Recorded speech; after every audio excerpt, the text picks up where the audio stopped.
Hello everyone, welcome back to the channel. मेरे प्यारे बच्चों, आप सबकी पढ़ाई कैसी चल रही है? बच्चों, आज हम स्टार्ट करने जा रहे हैं चैप्टर 1 और ये अकाउंट्स का फर्स्ट चैप्टर है, इंट्रोडक्शन टू अकाउंटिंग। मेरे प्यारे बच्चों, इस 11th क्लास की जर्नी में बच्चों ने सिलेबस तो स्टार्ट कर दिया है, बट बेसिक्स उनके अभी भी क्लियर नहीं हो पाए हैं। अकाउंट्स क्यों पढ़ते हैं, उन्हें अभी तक ये सब चीजें क्लियर नहीं है।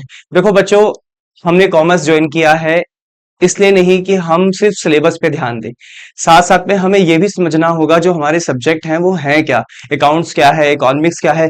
फंडामेंटल्स का स्ट्रांग होना बहुत जरूरी है, क्योंकि कॉमर्स में एनरोल करने के बाद बच्चों के जो सबसे बड़े ड्रीम होते हैं वो chartered accountant, cost and management accountant और कंपनी सेक्रेटरी ऐसे कोर्सेज को एनरोल करना होते हैं।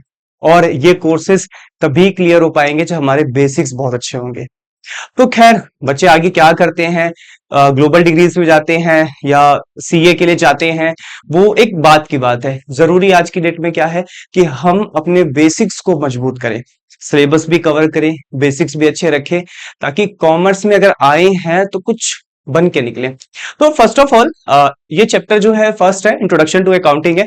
आज मैं इस चैप्टर से शुरुआत करूंगा अपनी जर्नी की, है ना, और धीरे धीरे करके हम वन बाय वन एक एक चैप्टर पढ़ते जाएंगे। ठीक है, फर्स्ट चैप्टर क्यों चुना? क्योंकि इसमें मैं सबसे जो बेसिक चीजें हैं वो कवर अप कराऊंगा, क्यों अकाउंट्स पढ़ते हैं, और इस चैप्टर में हम इतना समझ जाएंगे कि आने वाली 11th की कंप्लीट जर्नी में हमें पढ़ना क्या है, ये चैप्टर तय करेगा। तो ये चैप्टर बहुत इंपॉर्टेंट होने वाला है प्यारे बच्चों। ठीक है, तो फर्स्ट ऑफ ऑल चैप्टर का नाम क्या है?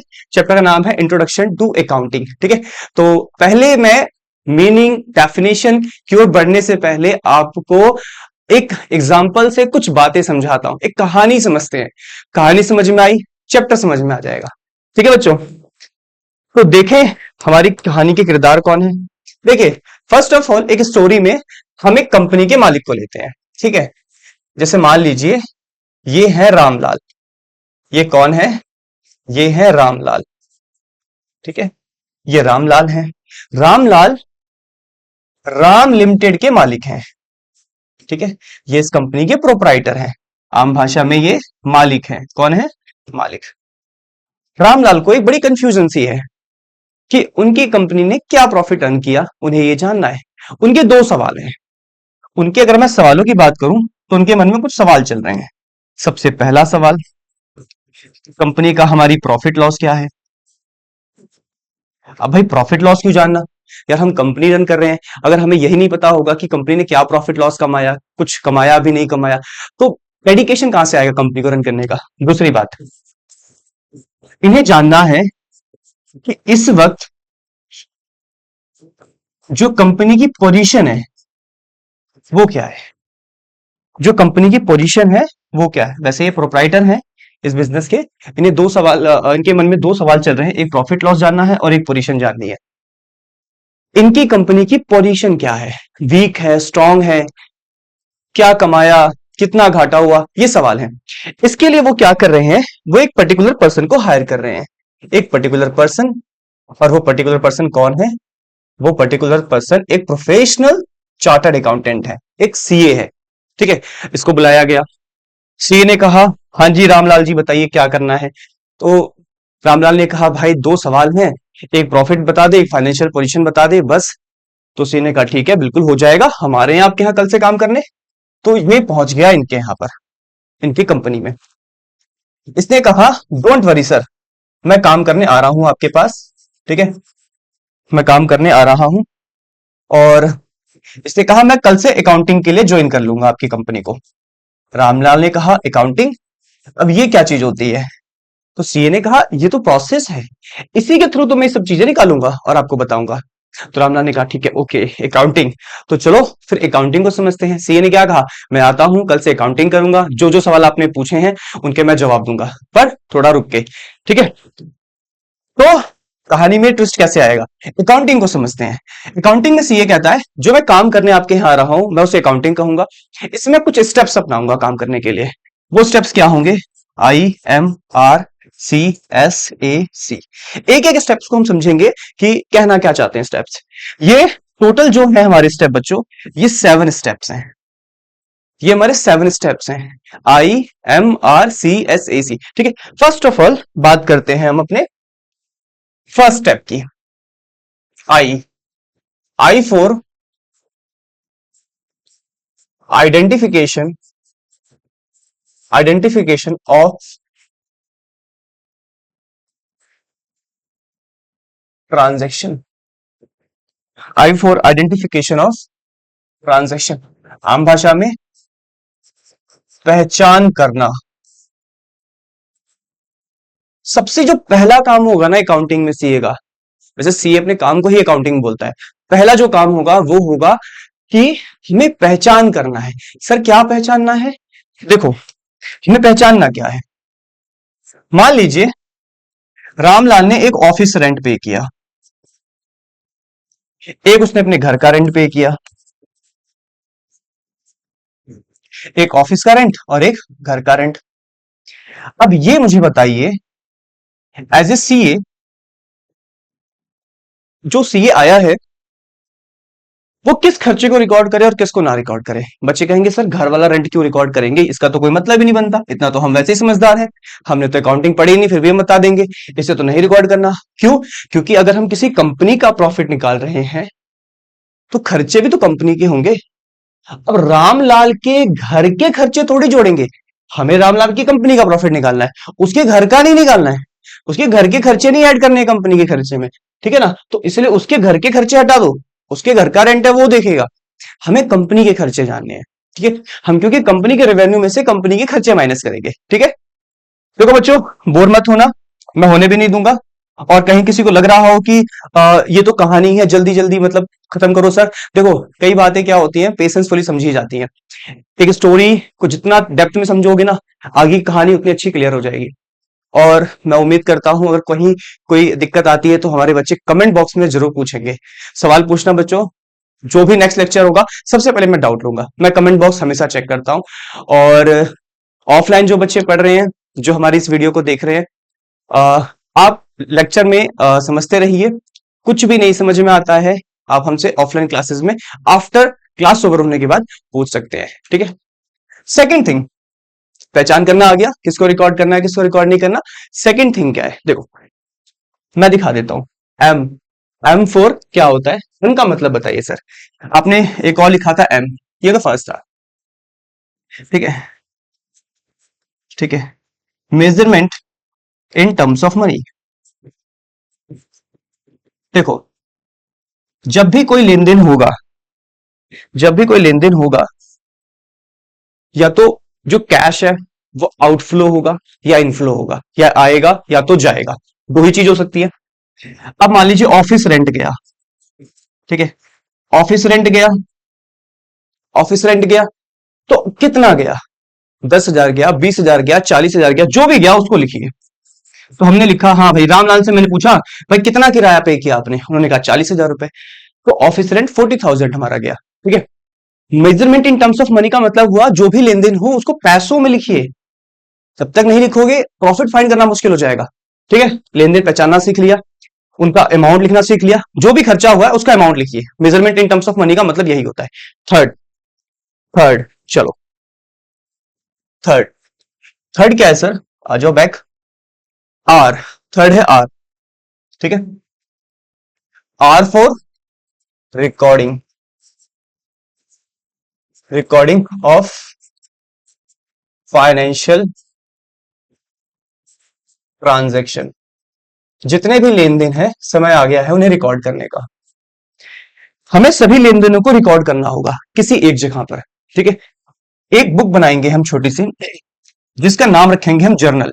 क्या रखेंगे बच्चों, हम नाम रखेंगे जर्नल। और इस बुक के अंदर जितने भी लेन देन होंगे वो सारे लाइन वाइज रिकॉर्ड करते जाएंगे अकॉर्डिंग टू देयर डेट, ठीक है ना। जैसे मान लो आज पहला दिन है, ठीक है, आज 1 अप्रैल है, आज हमने माल बेचा, आज हमने 4 लाख का माल बेचा, ठीक है। फिर 2 अप्रैल आई, हमने कुछ मटेरियल परचेस किया, मान लीजिए हमने 1 लाख का मटेरियल परचेस किया। फिर 3 अप्रैल को हमने एक फर्नीचर था, ठीक है, उसको परचेस किया, ठीक है, एक फर्नीचर है उसको परचेस किया, 3 लाख का वो था। कहने का मतलब है जो जो लेन देन होते जा रहे हैं उसको हम एक जगह रिकॉर्ड कर रहे हैं, और जिस बुक में रिकॉर्ड कर रहे हैं उस बुक का नाम क्या रखा हमने, जर्नल। अच्छा सर, और पता बच्चों, जब ये हम रिकॉर्डिंग करते हैं ना, ये सब चीजें रिकॉर्ड करते हैं, इस रिकॉर्डिंग के काम को, ठीक है ना, आप ऐसे लिखो, रिकॉर्डिंग के काम को हम कहते हैं जर्नल एंट्री। क्या बोलते हैं? इसे हम बोलते हैं जर्नल एंट्री। ये होती है हमारी जर्नल एंट्री। जितना लिखने का ये काम है ना, लिखने का काम, एक एक चीज को रिकॉर्ड करना, इसे जर्नल एंट्री कहते हैं। बुक का नाम क्या है? जर्नल। ठीक है, एक ऐसी बुक जहां पे सारे लेन देन रिकॉर्ड होते हैं। क्यों रिकॉर्ड करने हैं भाई? रिकॉर्ड नहीं करोगे तो पता कैसे चलेगा कि पूरे महीने में कितना पैसा गया, या किन किन चीजों पे खर्चा किया, कितना कमाया हमने, तभी तो प्रॉफिट निकालोगे। तो तीसरा काम डन हुआ सीए का। अरे यार, किसी दुकान का भी निकालोगे ना प्रॉफिट, आपको हर लेन देन को रिकॉर्ड करना पड़ेगा। ये तो कंपनी है, फिर भी हमें रिकॉर्डिंग जारी रखनी है। तो जर्नल एक ऐसी बुक होती है जहां पे सारे लेन देन रिकॉर्ड होते हैं। ठीक है, नेक्स्ट वर्क क्या है हमारे सीए का? चौथा काम होता है, आइए मैं दिखाता हूं। अगला काम है C. C for classification. C for classification. ठीक है, सी आ गया, या क्लासिफाई, क्लासिफाइंग करना। भाई क्या क्लासिफाइंग करना है सर? देखो, मैं कुछ बुक्स तैयार कर रहा हूं। सर ये बुक कैसी है, किस तरह की बुक है ये? आइए, कितने लेन देन हुए थे? सेल, परचेस, फर्नीचर, है ना? ये हो गया सेल अकाउंट, ये हो गया सेल अकाउंट। ठीक है, ये हो गया परचेस अकाउंट। ठीक है, ये हमारा हो गया फर्नीचर अकाउंट। सर ये जितने लेन देन थे, आपने उनकी अलग अलग बुक्स बना दी है। यस, जैसे एक चीज समझो, कई बार बच्चे ना स्कूल के लिए एक रफ रजिस्टर बनाते हैं जिसमें सारा काम नोट कर लेते हैं। फिर वो घर जाते हैं और हर सब्जेक्ट की उन्होंने एक एक कॉपी बनाई होती है। उस रफ कॉपी में से सारा काम देख के वो अपनी फेयर कॉपी में नोट कर लेते हैं। यानी कई बार क्या करते हैं, समझो ऐसे कि एक रफ रजिस्टर है जहां सारे लेन देन लिख देने हैं, हमें सारी ट्रांजेक्शन लिख देनी है। उसके बाद पर्टिकुलर ट्रांजेक्शन को उसी बुक में पहुंचा देना है। अगर आपको कहीं लगता है कि सेल लिखा है, जैसे मान लो एक सेल और कर देते, 4 अप्रैल की एक सेल और लिख देते इसमें, 5 लाख। ठीक है, तो जितने भी सेल वाले लेन देन है उसे इसमें लिखो। उसके बाद जितने भी ये परचेस वाले हैं उन्हें इसमें, फर्नीचर वाले इसमें लिखो। अलग अलग बुक्स बना दी गई हैं ताकि क्लियरिटी बढ़े, ताकि क्लियरिटी बढ़े। और जो इन सभी बुक्स को हम पता है क्या कहते हैं? इन्हें हम कहते हैं लेजर। इन्हें हम बोलते हैं लेजर। आप इन्हें लेजर अकाउंट कह सकते हो। ठीक है, ये सब लेजर है, इन सभी को लेजर कहते हैं। ये सेल का लेजर है, ये परचेस का लेजर है, ये फर्नीचर। तो मतलब सर जहां पे पहली बार ट्रांजेक्शन रिकॉर्ड होते हैं उस किताब को जर्नल कहते हैं। उसके बाद जो फर्दर अलग अलग लेन देन की अलग अलग बुक्स बनती हैं तो उन्हें लेजर बोलते हैं।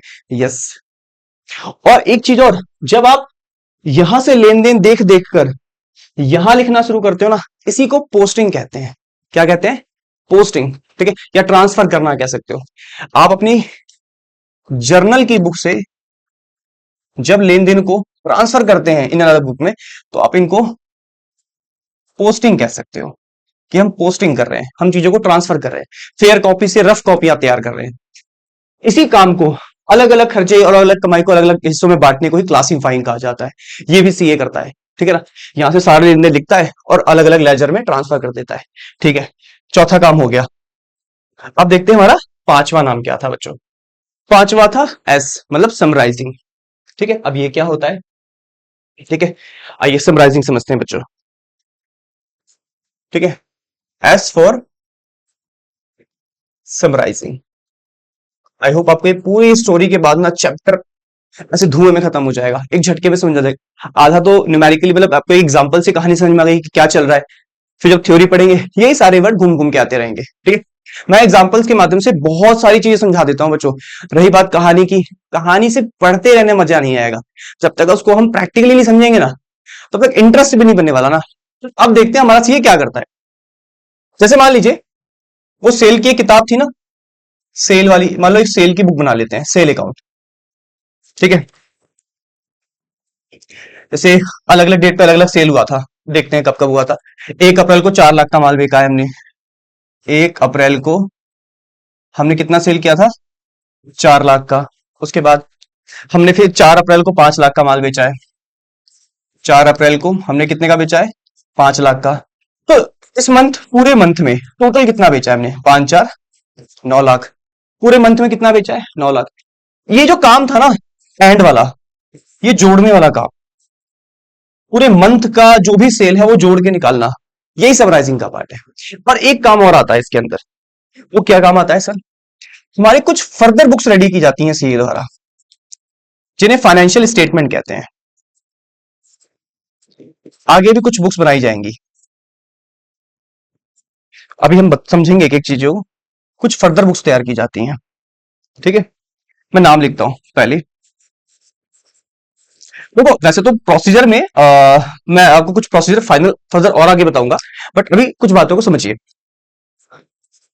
ट्रेडिंग अकाउंट,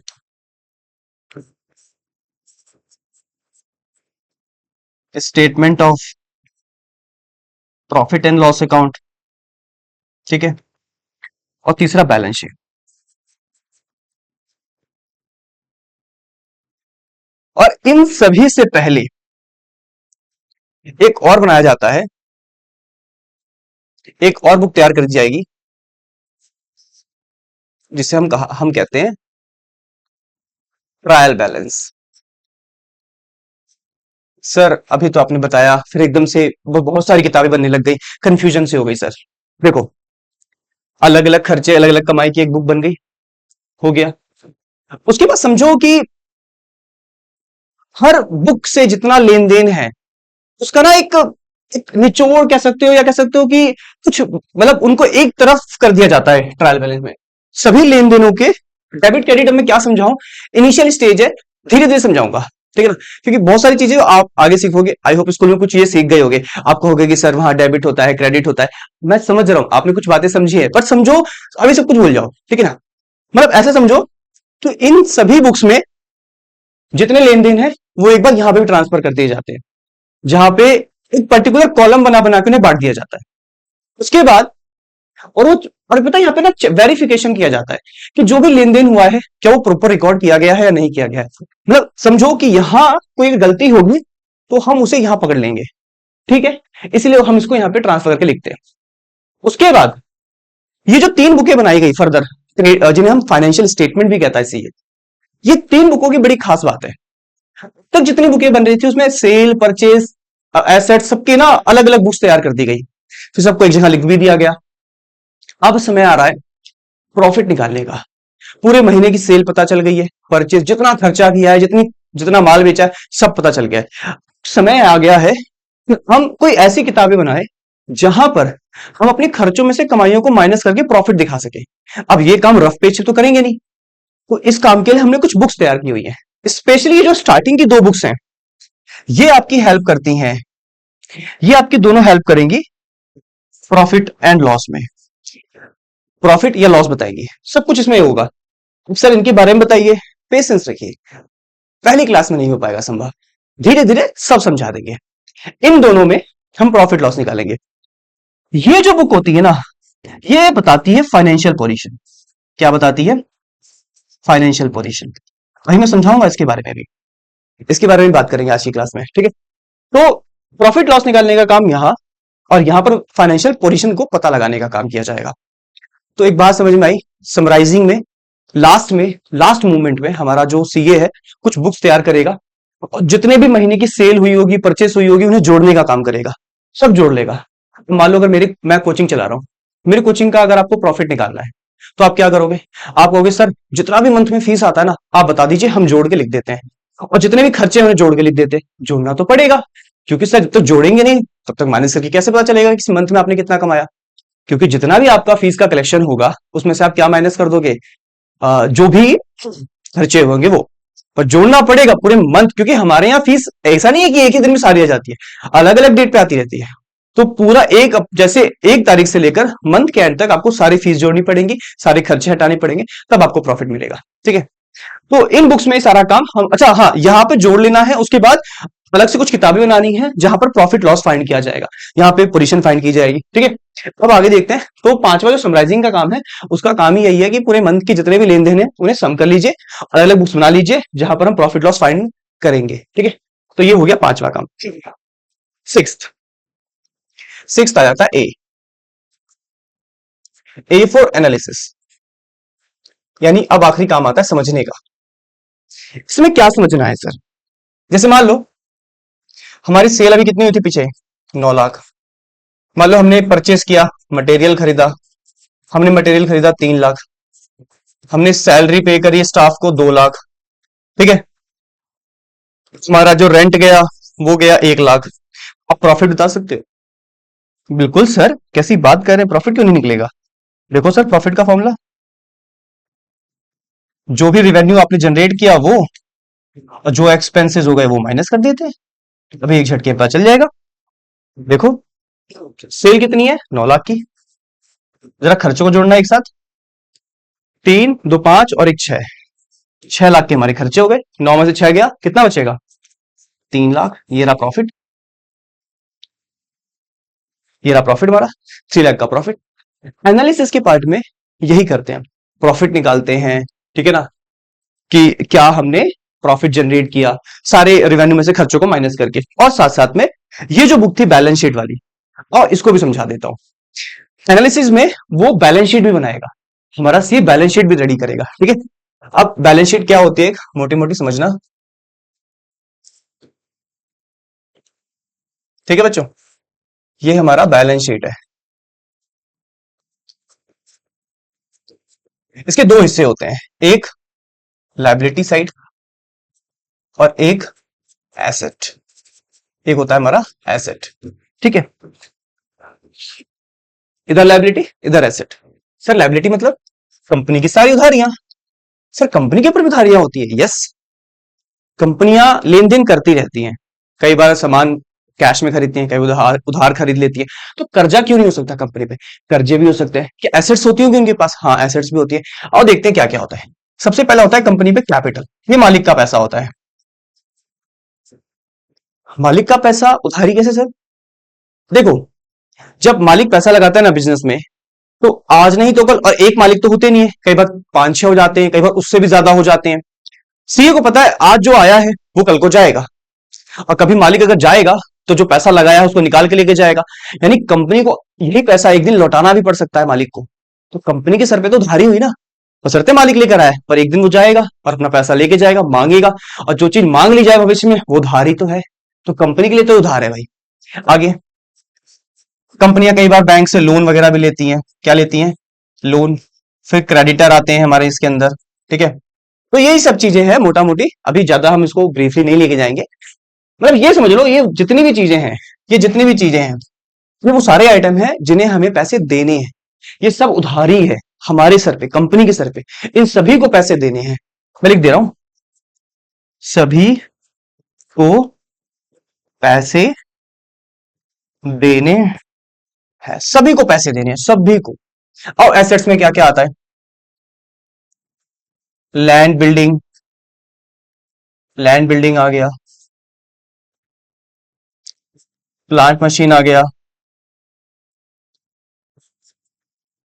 फर्नीचर आ गया, ठीक है। लैंड बिल्डिंग आ गया, प्लांट मशीन आ गया, फर्नीचर आ गया, डेटर आ गया, कैश आ गया, बैंक आ गया। सर इनमें से कुछ टर्म हमें समझ में नहीं आई, जैसे land building, plant machinery, furniture. ये डेटर क्या होता है? कस्टमर होते हैं जिन्हें हम उधार सामान बेचते हैं, उनसे पैसे, उन्होंने पैसे दिए नहीं होते, बट हाँ भविष्य में पैसे दे देंगे वो, इसलिए उन्हें एसेट मान लिया है। बाकी समय रखिए, समय के साथ ये भी मैं क्लियर कराऊंगा। आगे आपके बेसिक अकाउंटिंग टर्म्स आएंगे, उसमें हम यहाँ पे अच्छे से सीखेंगे। तो ये समझ लीजिए, ये कंपनी की एसेट्स है और ये कंपनी की उधारी है। अब सर इससे कैसे तय होगा कि हम बहुत फाइनेंशियली स्ट्रांग है, वीक? बिल्कुल, एसेट्स अगर ज्यादा है, उधारियां कम है, तो इसका मतलब है आप फाइनेंशियली क्या है? आप फाइनेंशियली क्या है? आप फाइनेंशियली स्ट्रांग है। क्या है? आप स्ट्रांग है। अदरवाइज आप, अगर आपके सर पे कर्जा ज्यादा है तो भाई आप फाइनेंशियली वीक हैं। एसेट ज्यादा है, स्ट्रांग है, उधारियां ज्यादा हैं तो वीक है। तो ये होती है बैलेंस शीट, जिसे सीए रेडी करता है, और इसमें पता चलता है हमारी कंपनी स्ट्रांग है या वीक है, ठीक है। अब देखो, एनालिसिस के पार्ट में एक तो हमारे सीए ने प्रॉफिट निकाल दिया, साथ साथ में उसे बैलेंस शीट भी बना दी, ये भी इसमें आ जाएगा। और दोनों से हम क्या समझ रहे हैं, हमने क्या एनालिसिस निकाला दोनों से? यहां से हमने प्रॉफिट लॉस निकाल लिया, एक तरफ हमने पोजीशन पता लगा ली, हम वीक है या स्ट्रांग है ना। अब देखते हैं नेक्स्ट काम क्या है, आखिरी स्टेप। आखिरी स्टेप क्या है, आओ देखते हैं। ये देखो, identify, measurement, recording, classifying, summarising, analysis, और लास्ट काम कम सी फॉर कम्युनिकेशन होता है यहां पर, या कम्युनिकेटिंग कह सकते हो। ठीक है, कम्युनिकेटिंग टू यूजर। हमें कुछ लोग हैं जिनको इंफॉर्मेशन पहुंचानी है। क्या इंफॉर्मेशन? आप कंपनी की पोजीशन के बारे में, ये पोजीशन है, स्ट्रांग है या वीक। मैंने बताया था ना, यहां से हम क्या फाइंड करते हैं, बैलेंस शीट क्या बताती है, कंपनी की फाइनेंशियल पोजीशन। ये बुक कौन बनाता है, ये भी सीए बनाता है। इससे क्या पता चलता है कि कंपनी स्ट्रांग है या वीक। तो ये वाली इंफॉर्मेशन वीक और स्ट्रांग वाली है। प्रॉफिट की इंफॉर्मेशन हमें किसको बतानी है, यूजर्स को। किसको बतानी है, यूजर। सर ये यूजर कौन होते हैं? देखो, वैसे तो ये इंटरनल भी होते हैं, कुछ कंपनी के अंदर के लोग भी होते हैं, और कुछ कंपनी के बाहर के भी होते हैं। जानकारी लेने वाले कंपनी के अंदर भी बैठे हैं और कंपनी के बाहर भी बैठे हैं। बट पहले भी मैं इंटरनल वाले बताता हूं, जो आप एक झटके में समझ जाओगे। इंटरनल में कौन कौन से हैं सर, नाम बताना। देखो भाई, इंटरनल में आते हैं हमारे, सबसे पहले आता है प्रोपराइटर, मालिक। हाँ सर, इसको तो जरूरी है। वो हमें याद आ गया, वो रामलाल, हम तो भूल ही गए थे बेचारे को। वो रामलाल था ना, मालिक था जिसने हायर किया था सीए को। भाई पोजीशन बता दे, प्रॉफिट लॉस बताना है आपको, इसलिए तो उसने हायर किया था, उसको तो बताना पड़ेगा। दूसरा, कंपनी की एक मैनेजमेंट टीम होगी, उन्हें भी बताना पड़ेगा, जो पूरा कंपनी चला रहे हैं, मैनेज कर रहे हैं, उन्हीं को तो डिसीजन लेने हैं आगे चलकर। तो ये सारी जो, अच्छा एक्सटर्नल कौन होते हैं, पेशेंस रखिए, इन्हें भी समझाएंगे। ठीक है, अभी इतना समझो कि एग्जांपल क्लियर हो जाए। जो भी आपने रिजल्ट निकाला वो यूजर्स तक आपको पहुंचाना है। जो भी प्रॉफिट लॉस है, जो भी फाइनेंशियल पोजीशन कंपनी की निकाली गई, सब आपको यूजर तक पहुंचाना है। आओ अब मैं एक बार सारी चीजों को मर्ज करता हूं एग्जाम्पल को। ठीक है, सबसे पहले पहला काम होता है, देखो कंपनी के मालिक ने सीए को हायर किया, रामलाल, और रामलाल ने सीए हायर किया, जिसने कहा कि मैं आ रहा हूं काम करने। इसने अपने काम को क्या बोला, अकाउंटिंग। ये 7 स्टेप्स अपनाएगा, ये सीए अपना 7 स्टेप्स अपनाएगा। पहला स्टेप क्या होगा इसका, पहला काम होगा पहचान करना, किन लेन देनों को लिखना है और किन लेन देनों को नहीं लिखना है। जिन्हें नहीं लिखना है वो इसको रिकॉर्ड ही नहीं करेगा। कौन से लेन देन रिकॉर्ड करेगा, जो कंपनी से जुड़े हुए होंगे। दूसरी बात, अगर कोई लेन देन हुआ है तो कितना अमाउंट गया है, कितना अमाउंट गया है, यानी कि measurement in terms of money पहचाना, M for measurement terms of money. I पढ़ लिया, एम पढ़ लिया। ये जो 7 स्टेप्स है ना, ये 7 स्टेप्स ही तो अकाउंटिंग है। सी अपने काम को अकाउंटिंग बोलता है, और अपने काम में वो क्या करता है, ये 7 स्टेप्स अपनाता है, जिसमें से पहला स्टेप होता है लेन देन पहचानना, फिर जो भी अमाउंट गया उसमें वो पहचानना, measurement in terms of money. तीसरा काम होता है लेन देनों को एक बुक में रिकॉर्ड करना, जिसे जर्नल कहते हैं। और लिखने के काम को जब रिकॉर्ड करते हैं तो उसे जर्नल एंट्री कहा जाता है। ठीक है, अलग अलग खर्चे को, कमाई को अलग अलग बुक में ट्रांसफर किया जाता है, इन्हें लेजर कहा जाता है। क्या कहा जाता है इन्हें, लेजर अकाउंट कह सकते हो आप। उसके बाद सारे लेन देन को जोड़ा जाता है, कुछ बुक्स बनाई जाती हैं। पहले तो कुछ बुक्स ऐसी बनाई जाती है जिसमें सारे लेन देन एक साथ ट्रांसफर कर दिए जाते हैं। ठीक है, उसके बाद कुछ ऐसी बुक्स बनाई जाती है जहां पर कुछ कुछ बुक्स में प्रॉफिट लॉस निकाला जाता है, और कुछ बुक्स से फाइनेंशियल पोजीशन पता की जाती है। ठीक है, उसके बाद आखिरी काम क्या कहता है, एनालिसिस का काम। ये बहुत ही इंपॉर्टेंट काम है सीए का। इसमें वो प्रॉफिट लॉस निकालता है, बैलेंस शीट के थ्रू पोजीशन पता लगाता है, कंपनी की फाइनेंशियल पोजीशन स्ट्रांग है या वीक है।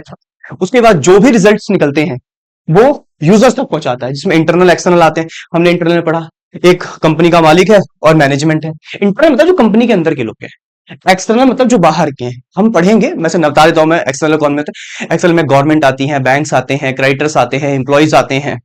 ठीक है, तो मल्टी रिसर्चर वगैरह हो गए, तो बाहर के बहुत सारे लोग हैं। ठीक है, इंटरनल में ये सब लोग हो गए। मेन तो मालिक हो गया, जिसने आपको हायर किया है भाई, उसको तो आपको बताना पड़ेगा। नहीं बताओगे है भाई, नहीं बताओगे तो सैलरी कौन देगा, सैलरी भी तो वही प्रोवाइड करेगा भाई, उसी ने आपको हायर किया, वही पैसे देगा, तो उसको बताना बहुत जरूरी है। तो एक कहानी जिसमें सीए हायर किया गया, उसने अपना काम किया, उसने 7 स्टेप अपनाए, उसके उन्हीं 7 कामों को अकाउंटिंग कहा जाता है।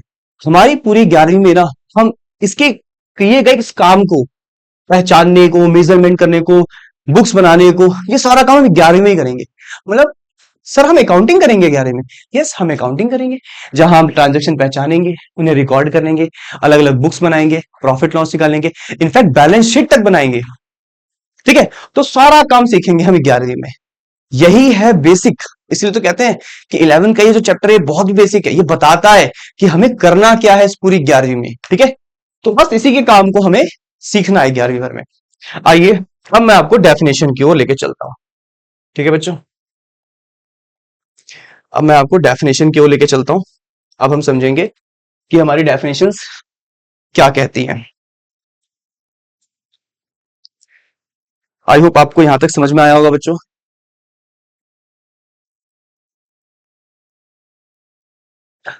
चेक करना, डेफिनेशन से समझना।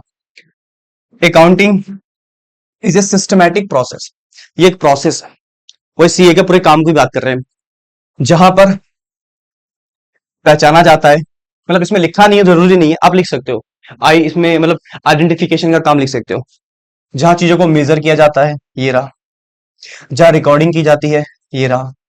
जहां पे क्लासिफाइंग किया जाता है, ये रहा। जहां समराइजिंग किया जाता है, ये रहा। ठीक है, समराइजिंग मतलब जो भी फाइनेंशियल ट्रांजेक्शन है, जितने भी लेन देन होते हैं, फिर एनालिसिस किया जाता है या इंटरप्रेट कह सकते हो, ये रहा। और फिर जो भी रिजल्ट आता है उन्हें कम्युनिकेट किया जाता है, बताया जाता है। सर ये तो सीए के सारे काम को ही तो डेफिनेशन बना दिया। यस, यही तो डेफिनेशन है मेरे भाई। आप बस ये 7 प्रोसेस याद कर लो, मर्ज करो, लो हो गई डेफिनेशन अकाउंटिंग की तैयार। अकाउंटिंग क्या है, सी का काम क्या है, यही तो सारा काम था हमने जो पढ़ा। बस आई नहीं लिखा वो भी लिख देना। आइडेंटिफिकेशन का काम, पहचानना, पहचानना बहुत जरूरी है, किन लेन देन को लिखना है, किसको नहीं लिखना है। तो बस इसी से डेफिनेशन रेडी हो जाएगी। ये पूरा प्रोसेस है सीए का।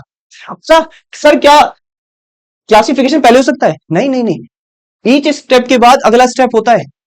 पहले आइडेंटिफाई होगा, फिर मेजरमेंट होगा, फिर रिकॉर्डिंग, फिर क्लासिफाइंग, फिर समराइजिंग। एक के बाद एक स्टेप करते जाओगे, तभी रिजल्ट निकलेगा, तभी प्रॉफिट निकलेगा। तो I for identification, M for measurement, R for recording. ठीक है, मैंने नाम मतलब एक्सप्लेन कर दिया। C for classifying, S for summarising, A for analysis या फिर interpretation, C for communication to the users. Users मतलब मैनेजमेंट और ऑनर। ठीक है, देखो पहला काम पहचान करना, आई फॉर आइडेंटिफिकेशन का काम, पहचान करना मतलब किन लेन देनों को आपको लिखना है और किसको नहीं लिखना है।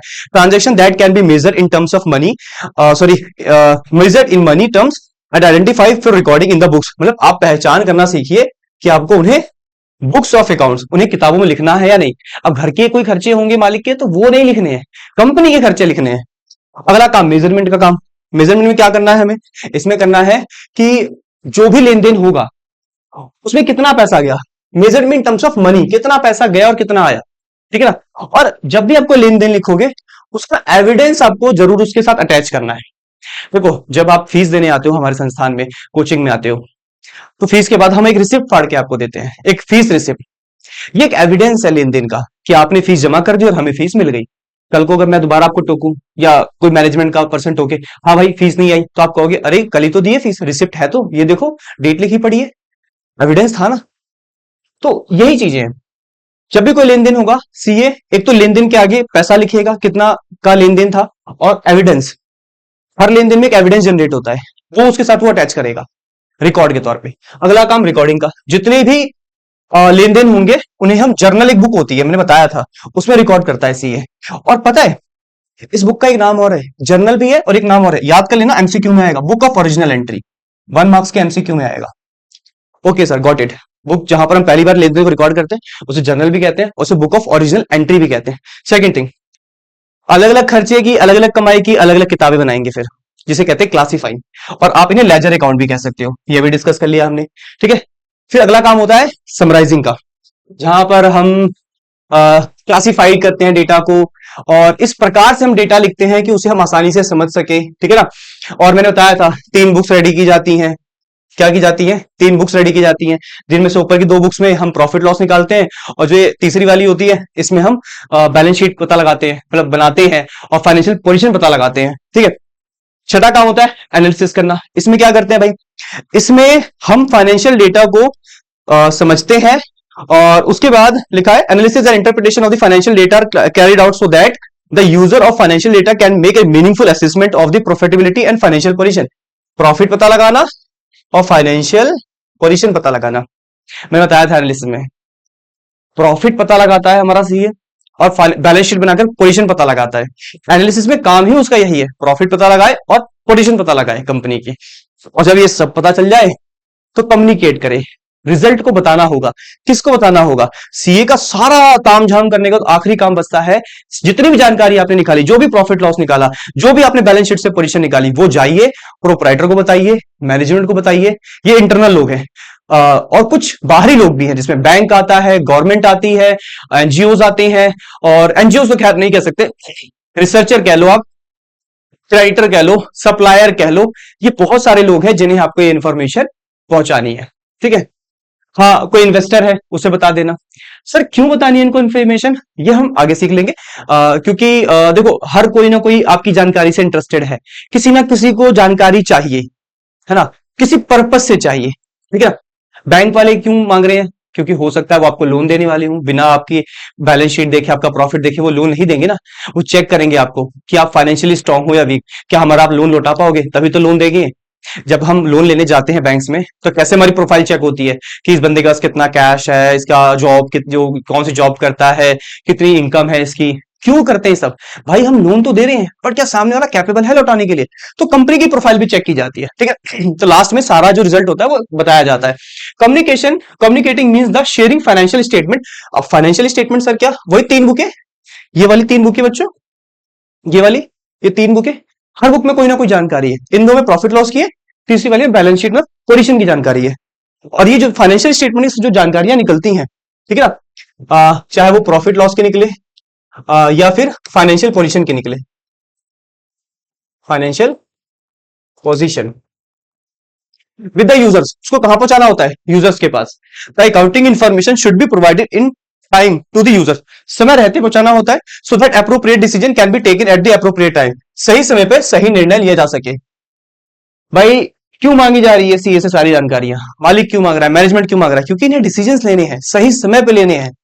ये जो कॉम्पिटेटिव इन्वायरमेंट में है, तभी वो आगे बढ़ पाएंगे जब सही समय पर सही निर्णय लिए जाएंगे कंपनी द्वारा, तभी तो कंपनी और तेज भागेगी। मान लो कंपनी को अगर प्रॉफिट है, हो रहा है, अगर सी ने बताया कि सर हमने बहुत अच्छा कमाया या इस महीने बहुत अच्छा कमाया, तो कंपनी सोचेगी चलो यार जिस प्रोडक्ट से हमने इतना कमाया उस प्रोडक्ट पे और ध्यान देते हैं। अगर लॉस निकला तो कंपनी कहेगी चलो कोई सुधार करते हैं ताकि इस लॉस को कवर अप कर सके।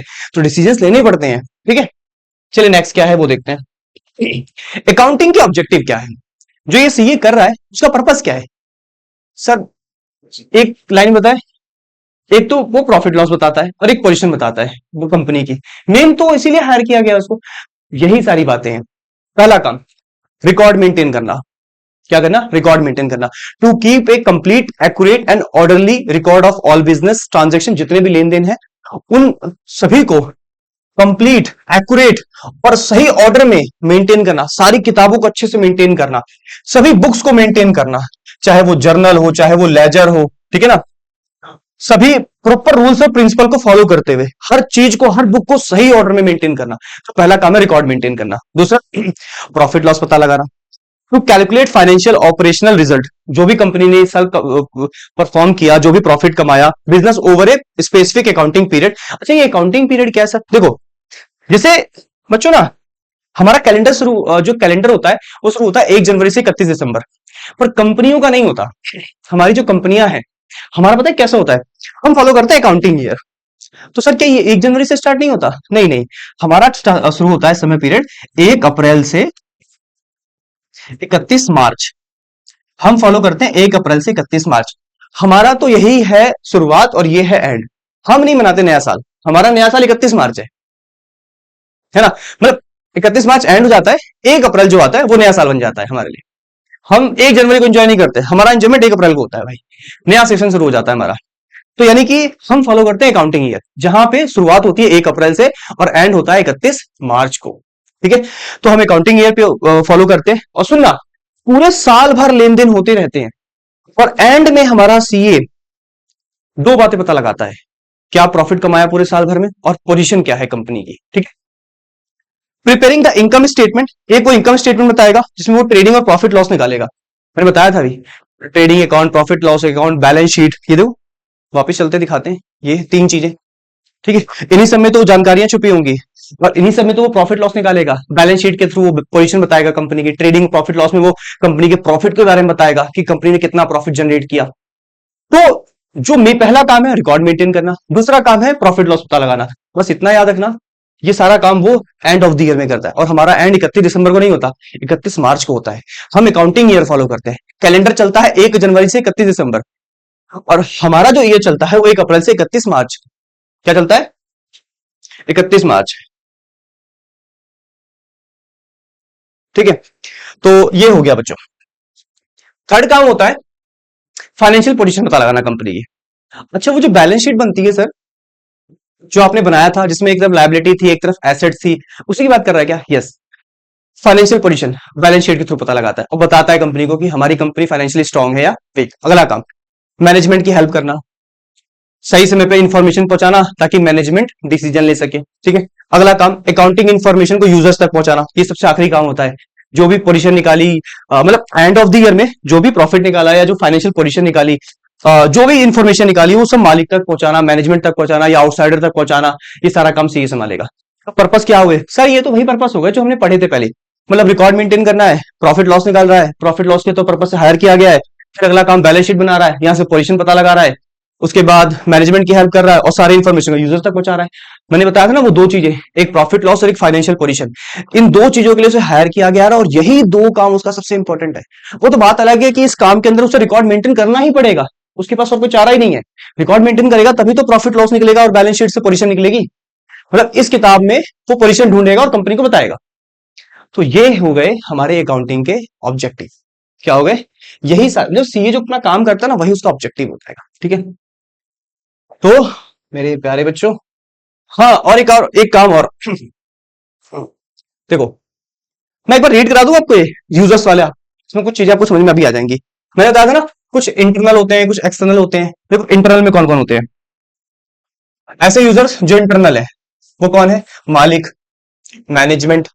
वैसे एम्प्लॉय अब नहीं रह गया, एम्प्लॉय को डाल दिया गया है एक्सटर्नल में। ठीक है ना, तो ये इसको इसी में समझना, एक्सटर्नल में आ गया एम्प्लॉय, बेचारे को बाहर ही ट्रीट किया जाता है, अब तो कंपनी का पार्ट भी नहीं मानते इसको, एम्प्लॉय को बाहरी लोग बाहरी की तरह ट्रीट करते हैं। Investor, creditor, bank, tax authorities, government होते हैं सब। ठीक है, बाकी कुछ गवर्नमेंट एजेंसियां हैं और इम्प्लॉइज भी इसी में ही आ जाएगा, तो इसे यहां से हटा देना, एम्प्लॉइज को यहां लिख देना। ठीक है, इनको यहां लिख देना, ये सब बाहरी है कंपनी के, सब बाहरी है। इंटरनल कौन है? मालिक और मैनेजमेंट। अच्छा, एक काम और है, बिजनेस की एसेट्स को प्रोटेक्ट करना। क्या करना सर? वो कहां भाग रही है, उसे कुछ चोरी करने आ रहा है क्या जो प्रोटेक्ट करना है? अरे नहीं, प्रोटेक्ट मतलब ऐसा नहीं है। देखो, अगर हम अपने पैसों का हिसाब ना रखें तो कई बार पैसे कहाँ खर्च हुए कहाँ पड़े हैं पता ही नहीं चलेगा। अगर आप अपने घर के अपने जो घर अपना आप मान लो, अगर आप काम करते हो पैसा कमाते हो, अगर आप अपने चिल्लर को अपने पैसों को इधर उधर फेंकते रहोगे तो मिलेंगे? पहली बात सर, कोई पैसा इस तरह से रखता नहीं है, हर कोई एक जगह प्रॉपर रखता है ताकि कभी काम आए तो वहां से उठा ले। कभी देखते हो दुकान में जब जाते हो तो अपना सारा पैसा वो गल्ले में रखते हैं, गल्ले में। क्या इधर उधर फेंकते रहते हो? नहीं ना, ऐसे तो सर पता नहीं कोई नोट इधर उड़ के चला जाएगा, कोई कहीं चला जाएगा। इसे मैनेजमेंट कहते हैं। अपनी एसेट्स को भी ऐसे ही बचाना पड़ता है, अपने जितनी भी एसेट्स है बिजनेस की उनका प्रॉपर रिकॉर्ड मेंटेन कीजिए, कितना कैश है, कितनी इन्वेंट्री है, कितनी प्रॉपर्टी है, क्या मशीन है। ठीक है ना, ताकि वो चोरी ना हो जाए। अच्छा, मतलब अगर हम रिकॉर्ड मेंटेन नहीं करेंगे तो चोरी हो सकता है क्या? हाँ, जैसे हर मालिक का जो एक छोटू होता है ना, तो मालिक शाम के टाइम ना अपनी सारी चीजों को काउंट करता है। हाँ, इतना सामान था, इतना पैसा आया, इतना माल बिका, इतना कैश तो होना ही चाहिए गल्ले में। क्यों मेंटेन कर रहा है? क्योंकि उसे पता है अगर नहीं ध्यान दूंगा ना तो बहुत सारे लड़के काम करते हैं, कोई कुछ भी गायब कर देगा, चोरी कभी भी हो सकती है, कोई गलत यूज कर लेगा। अगर मालिक हमको पता चल जाए कि मालिक ध्यान नहीं देता कंपनी में या दुकान पे, कोई भी सामान गायब हो जाएगा। और उसको लगा कि मालिक बहुत स्ट्रांग है, हर चीज पे ध्यान देता है, वो कहीं भी गलती होगी तुरंत पकड़ लेगा मालिक। ठीक है, तो ये सब चीजें हो गई। तो मेरे प्यारे बच्चों, क्लास बहुत लंबी जा रही है। आज क्लास में हमने एक एग्जाम्पल समझा, ऑब्जेक्टिव समझे और डेफिनेशन समझे। कल क्लास में इस चैप्टर का मैं कर दूंगा एंड। आज की क्लास में सिर्फ इतना ही, क्योंकि ये इंट्रो बहुत लंबा चला गया। फर्स्ट क्लास में टाइम लगता है समझाने में, ऑब्जेक्टिव डिस्कस किए, डेफिनेशन डिस्कस की, काफी था, समझ में आई चीजें। अब हमें इस चैप्टर को फिनिश करने में कितना ही समय लगेगा, कुछ भी नहीं लगेगा। बट नेक्स्ट क्लास से पहले जितना पढ़ाया आज की क्लास में एक बार प्रॉपर रिवाइज कर लीजिएगा। रिवीजन से क्या होगा, जो नेक्स्ट क्लास रहेगी उसे हमें बहुत जल्दी फिनिश करने में आसानी होगी, क्योंकि आपको बहुत सारी टर्म्स क्लियर हो चुकी होंगी अब, जैसे लेजर, जर्नल, ये सब क्या होते हैं, डेटर पढ़ाया था, बैंक लोन बताया, मालिक के बारे में बताया, ऑब्जेक्टिव डिस्कस किए, प्रॉफिट लॉस, सब कुछ, मतलब एवरीथिंग जो चैप्टर में होने वाला है सब कुछ आज की क्लास में कवर अप हो चुका है। अब बस चीजों को समझते जाना है, पढ़ते जाना है, और अब आपको ना ऐसा लगेगा ना कि जो हमने पहला पढ़ा है वही बातें रिपीट हो रही है बार बार। तो बच्चों मिलते हैं अपने नेक्स्ट लेक्चर में।